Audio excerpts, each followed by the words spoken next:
시편 27편 역시 애가입니다. 애가. 슬픈 노래이고요.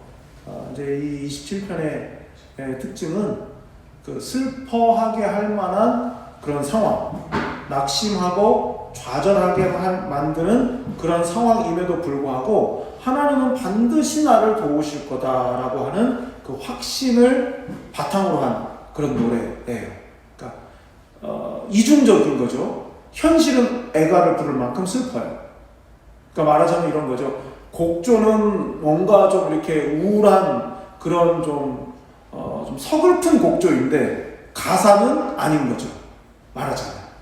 지금 분위기로 지금 이 시편 기자 다윗이 지금 만나고 있는 상황이 정확히 뭔지는 조금 알기 어려워요. 그러니까 아들 압살롬의 반역 사건 때문인 것 같아요. 예. 그러나 그 현실, 그 상황, 모든 것을 좌절하게 만들고 낙심하게 만들고 애가를 부를 수밖에 없는 그런 이제 현실적인 상황인데, 그런데 이 노래를 보면은 물론 슬픔도 담겨져 있고 억울함도 담겨져 있고 두려움도 담겨져 있고 그렇지만 그러나 결국 그 중심에는 뭐가 있냐면 하나님은 반드시 도와주신다.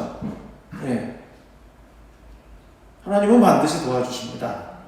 네. 비록 마스크가 가로막고 있을지라도 속으로 대답하셨을 거라 생각해요. 정말 그렇습니다. 곡조는 서글픈 곡조지만 거기에 꼭꼭 꾹꾹 눌러가며 쓰듯 써 내려간 이 시편의 가사를 음미해 보면은 절대 슬프지 않아요. 왜냐하면 그걸 딱 붙들고 있는 마음을 딱 붙들고 있는 것이 하나님이 함께 하신다고 하는 확신에 근거하기 때문에 그래요. 근데 여러분 그렇지 않습니까? 우리가 믿음이 있어도 하나님이 내 편이시고 하나님이 나를 도와주신다 하는 확신이 있어도 그 확신이 있다는 이유로 환경이 바뀌진 않잖아요. 내가 하나님을 믿는다는 이유로 하나님이 나의 도우심이 되신다는 그 확신을 가졌다고 해서 이 상황이 갑자기 확 바뀌어지고 확 달라지지 않는단 말이죠. 그렇기 때문에 이 시편 27편이 의미가 있어요. 나는 확신이 있는데 상황은 안 바뀌어요. 그럴 때 어떻게 해야 되냐 이거죠. 두 가지예요. 두 가지. 첫째는 하나님의 임재고 둘째는 인내예요. 그러니까 내가 확신을 가졌음에도 불구하고 환경이 안 바뀌고 있을 때의 신자의 마땅한 자세는 하나님의 임재, 하나님의 임재에 대한 소망, 그 다음에 인내입니다. 그 마지막 그 14절 끝에 뭐라고 말합니까? 기다린다. 이게 기다린다. 사람 기다리는 게 아니에요. 이거는 말 그대로 깜깜한 지금 같은 깜깜함, 그 깜깜함 속에서 여명이 밝아오는 걸 기다리는 거예요. 지금 내 상황이 지금 그렇거든. 그 결국 인내인. 그러니까 하나님의 임재와 인내라고 하는 이 두 개의 기둥이 이 27편을 딱 이렇게 받들고 있다 생각을 하시고 이제 말씀을 보면 되죠. 그래서 1절부터 3절까지 여호와는 나의 빛이요 나의 구원이시니 내가 누구를 두려워하리요? 여호와는 내 생명의 능력이시니 내가 누구를 무서워하리요? 악인들이 내 살을 먹으려고 내게로 왔으나 나의 대적들 나의 원수들인 그들은 실족하여 넘어졌도다. 군대가 나를 대적하여 진칠지라도 내 마음이 두렵지 아니하며 전쟁이 일어나 나를 치료할지라도 나는 여전히 태연하리로다. 첫 마디가 뭐냐면 두려워하지 않는다. 내가 누구를 두려워하고 내가 누구를 무서워하겠는가? 이 이제 확신을 먼저 딱 선포를 하죠. 그 이유가 뭐예요? 왜 안 두렵고 왜 안 무서운 겁니까? 하나님이 빛과 구원이시기 때문에. 하나님이 빛이시고 하나님이 구원이시기 때문에 두렵지 않다는 거예요. 여러분 그렇잖아요? 뭐든지 자기가 일정한 어떤 삶의 패턴을 딱 유지하면서 그것이 흔들리지 않을 수 있는 어떤 딱 그 여건이 딱 마련되어 있어요. 그래서 내 나름의 룰을 똑바로 늘 지킬 수가 있어요. 그러면 안정감을 느껴요. 근데 이걸 만약에 뭐가 치고 들어온다든지 이걸 막 흔들어 놓는다든지 하면 불안한 거거든요. 다시 좀 더 쉽게 말하면 이런 거죠. 혼돈 속에서는 누구도 편안하지 않아요. 혼돈 속에서는 누구도 두려움을 떨쳐낼 수가 없어요. 혼돈 속에서는. 여러분 창세기 1장에 가면 뭡니까? 태초에 하나님이 천지를 창조하시니라. 하나님의 창조의 첫 단계가 뭐였습니까? 빛이에요. 빛. 하나님께서 빛을 창조하셨다고요. 하나님이 빛을 창조하시는 순간 모든 카오스, 혼돈은 없어지는 거죠. 예. 하나님이 제일 먼저 만드신 게 빛이 나는 사실을 좀 곰곰이 묵상해 볼 필요가 있어요. 우리 삶의 질서가, 영적 질서가 깨지고 많은 것들이 불안하고 두렵고 무섭고, 그게 다 뭐겠습니까? 영적인 질서가 깨져 있기 때문이에요. 영적인 질서. 그 고든 맥도날드의 내면 세계의 질서와 영적 성장, 스테디셀러죠.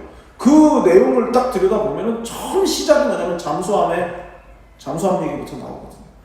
아무리 물결이 거세고 아무리 기뢰가 옆에서 막 터져도 잠수함 전체를 끌고 가는 그 조종실 내부가 딱 평정심을 유지하고 있으면 잠수함은 문제가 안 생긴다는 거죠. 두렵지 않다는 거죠. 그 소수의 그 조종을 담당하는 사람들이 평정심을 잃지 않으면, 여러분, 우리 영혼의 우리 내면에 질서가 깨지면 만사가 다 어지러워지는 거예요. 근데 아무리 바깥이 혼란스러워도 내 내면의 질서가 딱 그 균형을 유지하고 계속 갈 수만 있으면 옆에서 혼란스럽고 혼돈스러운 것에 영향을 안 받을 수 있다고요. 근데 하나님이 어떤 분이시냐? 빛을 창조하신 분이라고. 내 내면 그리고 내 안팎의 모든 무질서한 것에 질서를 부여하신 분이 하나님이시고, 여러분, 모든 악과 부정은 다 어둠 속에서 이루어지잖아요. 그 어둠을 내쫓으시는 것이 하나님의 빛이시기 때문에 하나님이 빛이시라는 사실을 묵상하면 묵상할수록 두려움이 사라진다는 거죠. 예. 여러분, 사실 그래요. 뭔가 이렇게 얕은 꾀를 쓰면 불안한 거예요. 자꾸 얕은 꾀를 쓰고 이 변명거리를 자꾸 생각하고 자꾸 그렇게 하면은 인생이 어지럽고 피곤해져요. 근데 그냥 약간 우직한 듯, 약간 손해본다 생각하는 마음으로 그냥 나는 언제나 같은 길을 간다, 언제나 같은 자세를 유지한다, 그냥 쭉 가면 그게 세상 편한 거거든요. 그래서 인생의 모든 복잡함은 어디서 오느냐? 손해 안 보고 싶어 하고, 조금 더 쉽게 뭔가를 얻고 싶어 하고, 남들이 모르는 길로 가서 좀 더 빨리 가고 싶어 하고, 그런 데서부터 사실은 모든 게 다 이렇게 엉망이 된다는 거죠. 12명의 제자가 앉아가지고, 나는 저 사람이 나 발 씻겨주는 거 나 딱 싫은데, 예수님이 서로 발 씻겨주라고 했는데, 나 저 사람이 내 발 씻겨주는 거 딱 싫은데, 이러고 있으면 그냥 전체가 다 발을 못 닦는 거예요. 근데 거기 있는 12명의 사람들이 다 무조건 주님이 하라는 대로 그냥 발을 무조건 씻기면 거기 있는 사람들은 다 발 씻김을 받아요. 누구 하나라도 나는 안 씻겠어, 난 못 씻겠어, 그러면 전체가 다 깨지는 거거든요. 복잡하게 만들어가는 것은 결국은 내가 가지고 있는 내 생각을 못 꺾어서이거든요. 그러니까 빛 대신 하나님께서 내 삶에 개입하시고 모든 부끄럽고 두려움을 다 드러나게 하시고 깨끗하게 해버리면 차라리 편안한데, 참 꽁꽁 숨기고 이건 드러나면 안 돼. 그렇기 때문에 피곤하고 영적으로 지치는 것이죠. 자, 그 다음에 빛과 구원이라고 그랬어요. 하나님은 이 구원이라는 건 뭡니까? 만약에 우리가 아무리 수영장에 갔다 하더라도 수영장에 발에 물을 적시지 않고 그 풀장 옆에 그냥 그 의자에 앉아 있으면 절대 안전합니다. 근데 물에 들어가는 순간 항상 위험이 도사리는 거죠.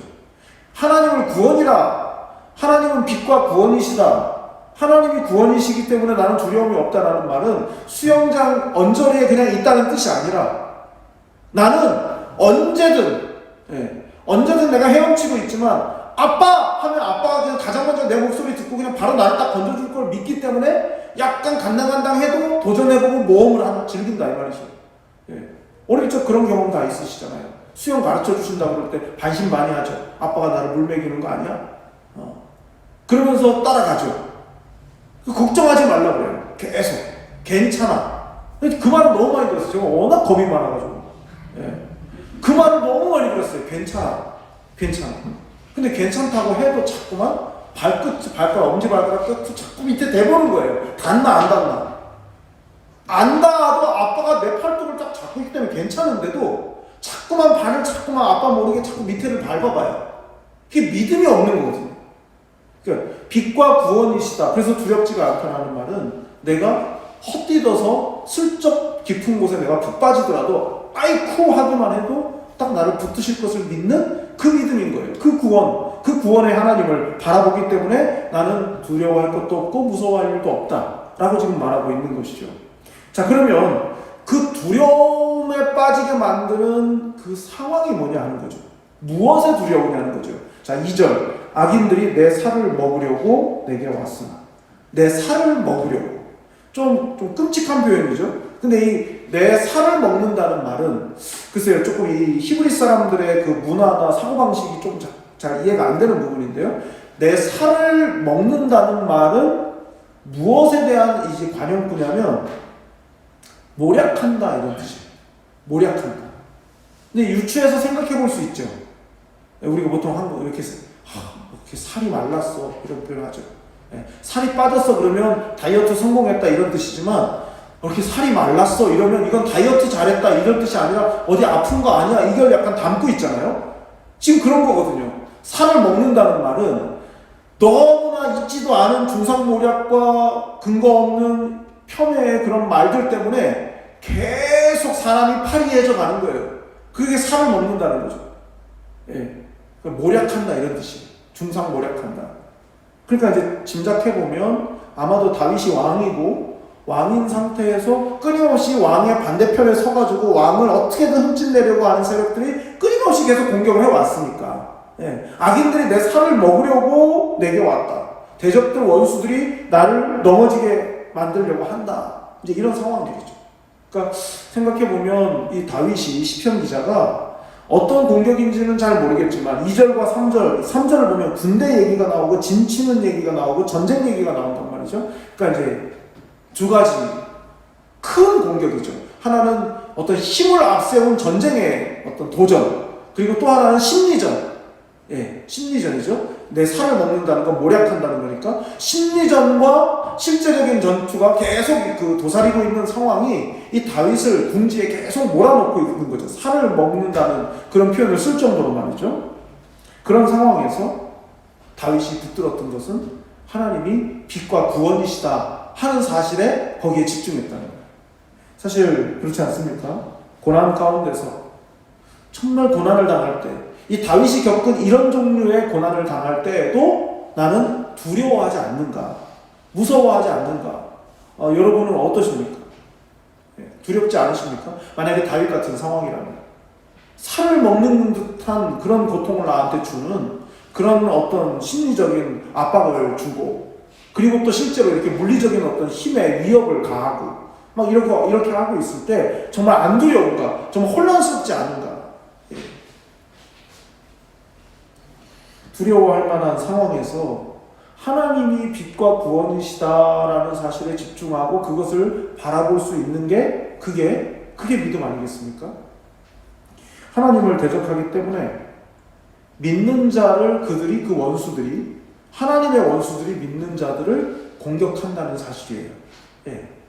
그러니까 점점 이 코로나라고 하는 이 상황 자체가 만들어주는 그 앞으로의 그 변화, 여러 가지 것들이 있겠지만, 뭐 일상에 많은 변화가 일어나고 막 그러겠지만, 특별히 어떤 신앙에 관련해가지고 내가 신자라고 하는 사실을 정말 당당하게 이렇게 내세우고 드러내는 것 자체가 상당히 많이 이렇게 좀 어려워지고 있는 상황이 아닐까. 미덕처럼 종교를 묻지도 않고 종교에 대해서 말하지 않고 신앙에 대해서 누군가를 설득하지 않는 게 미덕이 되어버리는 세상. 굉장히 교양적이고 교양이 있고 상당한 배려심이 이렇게 올라온 것 같이 보이지만은 사실은 어느 누구의 영혼에 대해서도 관심을 가지면 안 되는 상황. 뭐 유명한 뭐 글을 계속해서 쓰고 있는 그런 유태인 그 작가의 뭐 유발 하라리 같은 그런 사람들, 좀 지적이고 그리고 사람들의 마음을 이렇게 굉장히 이렇게 좀 넉넉하게 만들어주는 그런 이야기들에는 귀를 막 기울이지만 종교라는 색채를 딱 가미하면은 사람들이 다 떠나는 그런 분위기. 점점 그래지고 있잖아요, 지금. 그 말하자면 부드러운 공격이에요. 교양 있는 공격이고. 막 대놓고 전쟁을 하고 대놓고 활을 뭐 겨누고 이런 전쟁이 아니라 그야말로 살을 먹는 전쟁을 지금 하고 있는 거죠. 영적인 전쟁. 우리가. 예. 너무 방심하고 너무 똑같은 패턴으로 상대해주면 안 돼요. 제가 보기엔 그렇습니다. 예. 저쪽이 너무 교양 있게 논리적으로 그리고 지적으로 다가온다고 해서 우리도 똑같이 그런 방법으로 해줄 수만은 없어요. 딱 잘라버려야 되는 거죠. 예. 당신이 이성을 가지고 지성을 가지고 신앙을 설명할 수 있을 듯하게 그렇게 말하고 있지만은 사실 그렇지 않다. 신앙이라는 건 그런 게 아니다. 예. 빛과 구원이신 하나님을 바라보는 자와 그렇지 않은 자의 그 어떤 그 대화가 정상적으로 주거니 받거니가 될 거라는 생각을 우리가 하면 안 됩니다. 예. 이제는 많은 부분이 달라졌어요. 그래서 하나님을 대적하기 때문에 나의 믿음을 업신여기고 나의 믿음에 대해서도 공격을 한다. 그것이 부드러운 방식이든 어떤 방식이든 그 생각을 하면서 사람을 두려워하지 않을 수 있어야 된다는 거죠. 좀 안타깝고 서글픈 일이지만 어떤 경우는 이 신앙 때문에 인간관계를 포기해야 될 수도 있어요.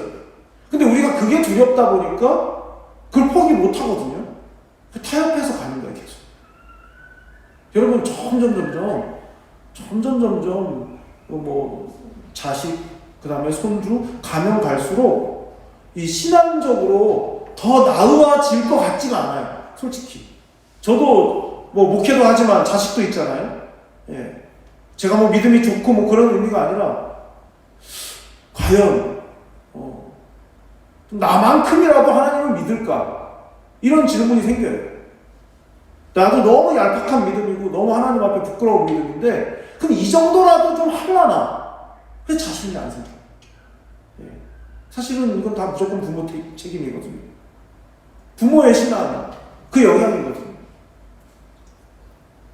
그래서 우리가 첫 번째로 기도할 때 기도 제목은 어떤 위기와 두려움의 상황에서도 빛과 구원이신 하나님을 신뢰할 수 있다. 하나님 다윗처럼 저도 아무리 어려운 정말 원수가 살을 먹으려고 하는 그런 방식의 공격을 해올지라도 빛과 구원이신 하나님을 신뢰함에 있어서는 흔들림이 없게 해주십시오. 믿음을 나눠 이렇게 기도해야 되겠습니다. 그 다음에 두 번째, 그럼 이런 위기의 때에 어디에서 무엇을 하겠다고 다윗이 선언하고 있는가? 자, 저 애기들도 뭔가를 막 말하고 싶어해요.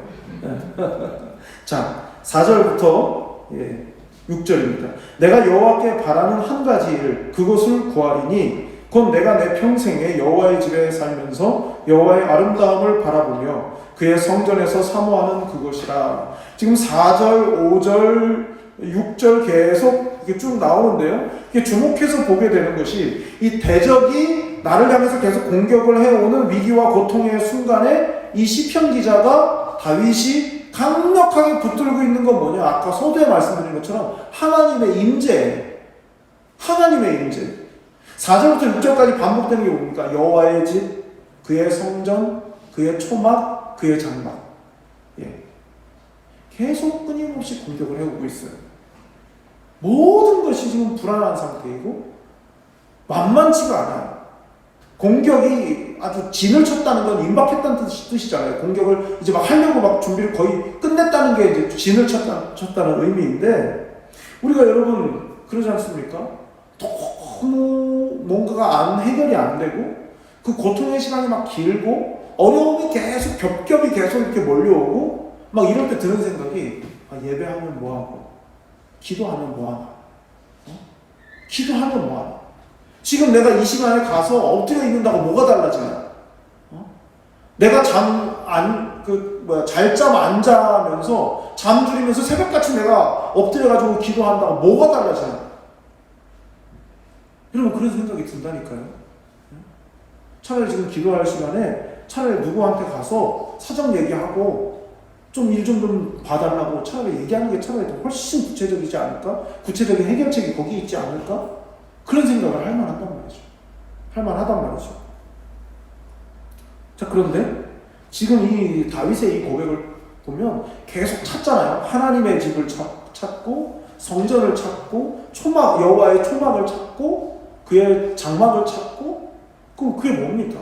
여호와의 성전이 뭐고 장막이 뭐고 초막이 뭡니까? 그의 집이 뭡니까? 건물을 얘기하는 게 아니에요. 하나님의 임재죠.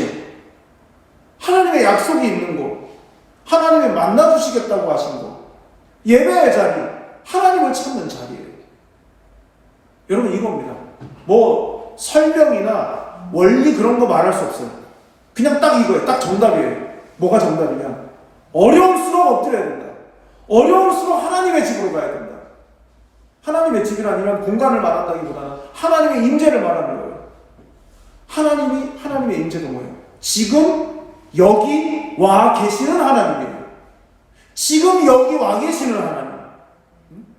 내가 하나님을 막 목에 핏대를 세우고 좀 제발 좀 여기 와달라고 그렇게 부르짖어야 오시는 하나님이 아니라 내가 지금 시궁창에 머리를 쳐박고 있어도 거기에도 지금 여기 와 계시는 하나님이고, 내가 책상머리에 앉아가지고 일어서지도 못하고 거기 눕지도 못하고 전전긍긍하면서 정말 땅이 꺼지도록 한숨을 쉬는 그 자리에 지금 거기 와 계시는 하나님이라고요. 그게 임재라고, 하나님의 임재라고요. 그걸 붙드는 거예요. 안 되면 안 될수록 그 자리에서 하나님의 임재를 기대하고 그 자리에서 하나님의 임재를 바라야 되는 거예요. 그게 믿음인 거예요. 이거는 설명이 필요 없어요. 설득이 필요 없어요. 그렇게 믿어야 돼요. 그렇게 믿어야 된다고요. 온 땅에 충만하신 하나님이 여기 온 우주 속에 저 인공위성을 타고 인공위성 속에서 사진을 찍으면 내 머리통 정수리가 보이지 않을 정도로 점에도 안 나타나는 온 우주에 충만하신 하나님이 이 부분을 못 채우시겠냐고요. 나 두 발 붙이고 있는 이 자리를 하나님이 못 채우시겠냐고요. 온 우주를 채우시는 하나님이. 그걸 믿는 믿음인 거예요. 하나님의 임재가. 그러니까 지금 다윗은 답답하고 혼란스럽고 고통스럽고 괴롭지만 끝까지 붙들고 있는 거예요. 하나님의 임재를. 하나님은 온 땅에 충만하시다. 하나님은 어디에나 계시다. 어디에나 계시는 하나님은 지금 여기 나와 함께하고 계신다. 그럼 나는 그걸 붙들겠다는 거예요. 어려울수록 고통스러울수록 말이죠. 자, 그리고 그가 뭘 하겠다 했냐면 6절이에요. 이제 내 머리가 나를 둘러싼 내 원수 위에 들리리니 내가 그의 장막에서 즐거운 제사를 드리겠고 노래하며 여호와를 찬송하리로다. 다윗의 의지잖아요. 의지. 뭐뭐 하겠습니다. 예. 그 임재, 여호와의 집, 성전, 장막, 초막, 하나님의 임재를 사모하는 이 한 영혼이 뭘 하겠다고 말하냐면 즐거운 제사를 드리겠다고 했어요. 뭐가 즐거워? 즐거운 일이 있어야 즐겁지. 요즘은 신앙생활에 즐거움이 없어. 낙이 없어. 신앙생활이 하나도 기쁘지가 않아. 여러분 이런 말씀들을 너무 쉽게들 하시는 것 같아요. 그건 사람이 들을 때는요, 어떡하면 좋아. 저 집사님 뭔가 영적인 필요가 안 채워졌나 봐. 교회 와도 별로 즐겁지가 않다는데 어떻게 해줘야 되지? 어떻게 해줘야 되지? 우리는 다 그런 식으로 바라봐요. 근데 사실 따지고 보세요. 신앙생활 하는 게 즐겁지 않아. 누구 사람한테 들으라고 하는 말일 수도 있겠지만은 본의 아니게 그건 하나님도 들으시는 말이거든요. 그럼 하나님이 그래. 너 신앙생활 즐겁지 않은 건 누구 때문이야? 어떤 환경 때문이야? 하나님이 그러실 거라고 생각한다면 큰 오산입니다. 이 정신사나운 고난을 당하고 있는 다윗이 하나님의 임재를 붙들면서 한다는 말이 뭐냐면 즐거운 제사를 드리겠다는 거예요. 즐거운 제사를 드리겠다고요. 여러분 우리에게 그 믿음이 필요해요. 이거 말이 쉬운 거지 실제로 이거 쉬운 거 아닙니다. 지금 내가 막 발등에 불이 떨어져 있는데 즐거운 제사, 하나님을 즐겁게 예배하겠다? 이거는 생각도 안 나요. 잘. 그런 마음이 잘 생기질 않습니다. 잘. 그래서 성경에 있는 거 아니겠습니까? 그때 다윗이 즐거운 제사를 드리겠고 또 즐거운 노래 여호와를 찬송하겠다라고 다윗이 하지 않았나.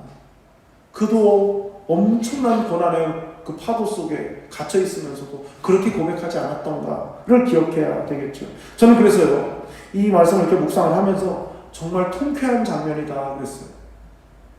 시편 23편에 가장 통쾌한 장면이 뭡니까? 원수의 목전에서 내게 상을 차려주시고, 원수는 내가 공경에 빠져 있으니까 꼼짝달싹 못할 줄 바라보고 있는데 하나님이 그 앞에서 나를 위해 상을 탁 차려주세요. 야, 실컷 먹어라. 얼마나 통쾌해요. 하나님이 나한테 상처를 주시는 걸로 원수를 비웃고 계시는 거거든요. 그럼 나는 그냥 그걸 잘 먹으면 된단 말이죠. 원수는 나를 괴롭혀요. 나를 위기에 빠뜨려요. 막 죽을 고생을 하는 상황으로 나를 자꾸 몰아넣어요. 근데 지금 다윗이 뭐라고 말하고 있습니까? 내 즐거운 제사를 드리겠고 여호와 앞에 찬송하겠다. 여러분, 상황이 어려워져가지고 막 한없이 밑으로 추락하는 그런 모습은 마귀가 제일 좋아하는 거 아니겠습니까? 제일 좋아하는 그림 아니겠어요? 아, 내가 왜 이러지? 내가 왜 마귀 좋을 짓을 하지? 정신을 쫙 차려야 돼요, 빨리빨리. 예? 저도 성격이,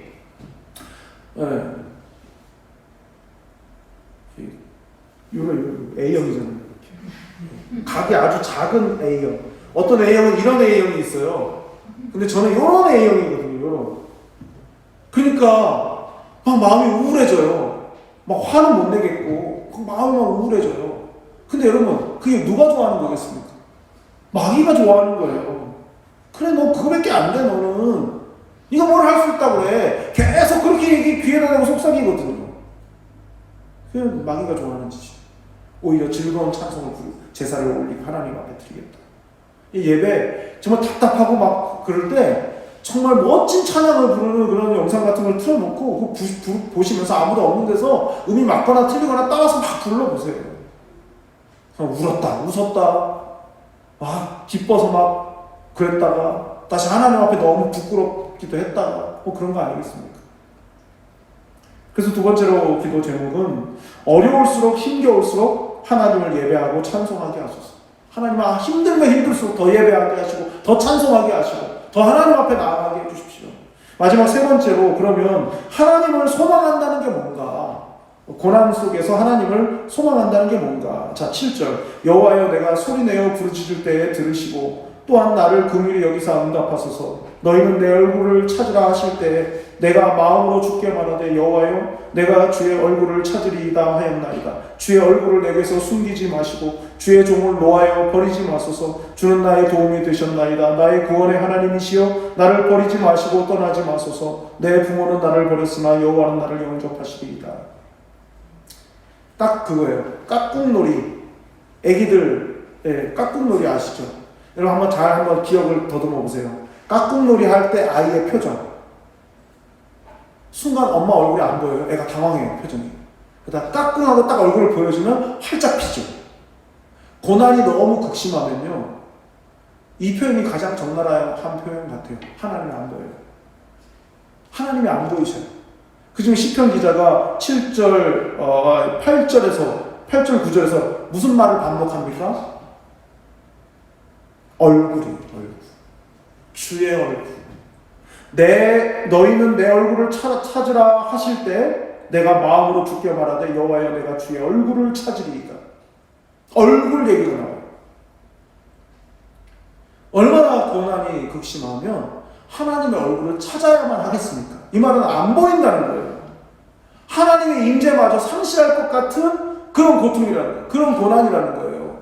그런 얼굴, 그 하나님의 얼굴을 내가 찾으라 하셨으니까 내가 하나님의 얼굴을 찾겠다고 내가 이렇게 말하면 하나님, 그 얼굴을 나한테 숨기지 말아주십시오. 이렇게 지금 말하고 있어요. 시편에는 하나님의 얼굴에 대한 얘기가 여러 번 나와요. 고개, 얼굴을 돌리지 마소서, 뭐 이런 표현들 있잖아요. 성경을 좀 찾아보겠습니다. 신명기 31장. 신명기 31장 17절 18절입니다.